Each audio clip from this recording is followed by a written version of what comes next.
gusto ko munang i-shoutout sila. Yo, what's up mga idol? So, kanina ay may naisipan na naman akong ipo-food trip dito sa probinsya.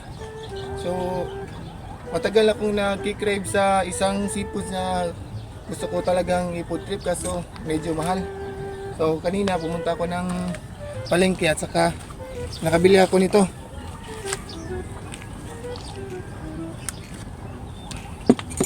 Ito mga idol. So, ito yung matagal ko nang kinikrave. So, magluluto ako mamaya nito. So, ang tawag namin sa amin dito is kasag. At bumili rin ako ng isda para pang paksiw. Paksiw na isda. Ito rin mga ricado natin. So, mga abang lang mga idol, magluluto tayo mamaya.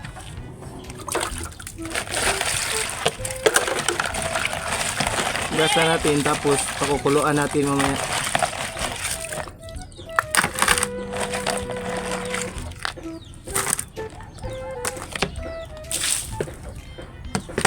Pakuluan muna natin ito ng mga ilang minuto mga idol. Yun mga idol. Kumulo na at medyo namula na yung balat niya. Nahangoy na natin tapos isit aside muna natin tapos palalamigin.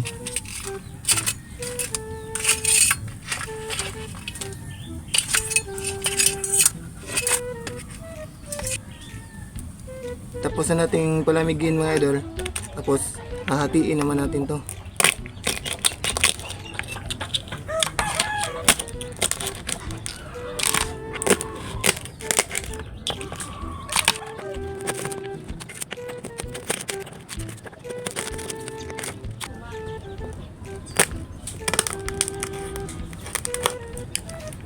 Yan mga idol. Tapos na nating hatiin.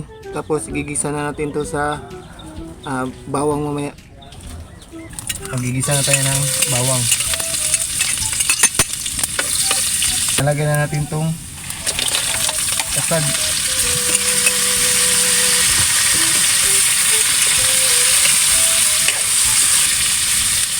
Lagyan natin ng oyster sauce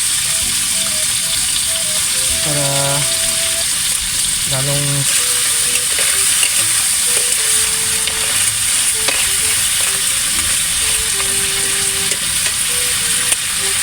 ang konting magic sarap.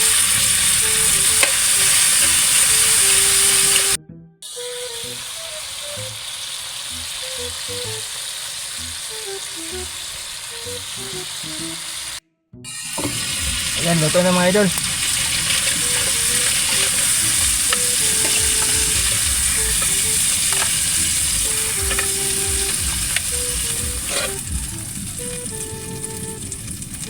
Ayan mga idol, kain na tayo. Ay bago nga pala tayo kumain mga idol, gusto ko munang i-shoutout sila Idol Raymond Oyanggurin at saka yung mga tropa ko sa Bilga Sulibyo Fitness Gym. Shoutout kina Amando Gonzales, Huwi Natulya, Richard Pahuay, Jenis Bonbon, Raymond Pahuay at saka si RR.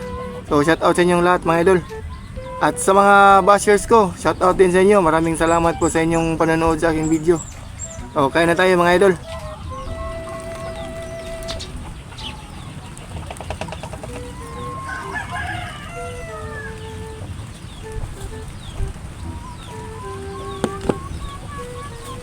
Meron tayong mais na kanin. Paksiw na isda.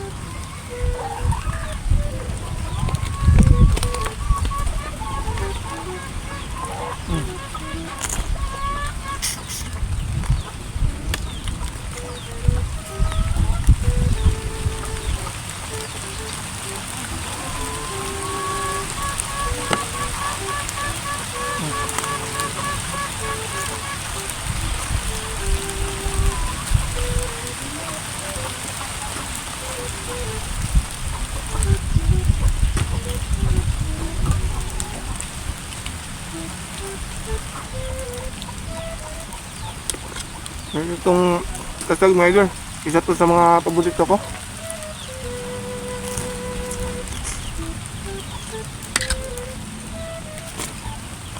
Ang nakapag ginigisa mo lang sa bawang. Saka itong paksyon na isda na may maraming chili.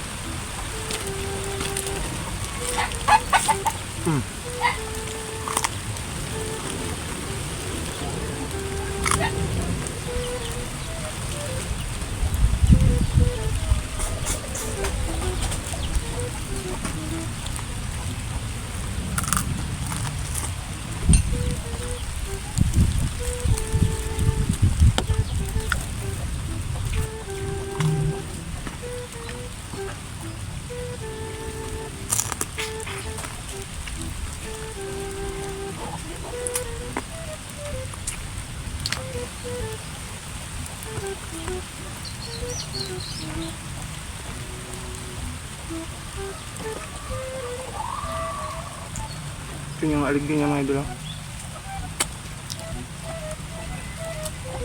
Sarap.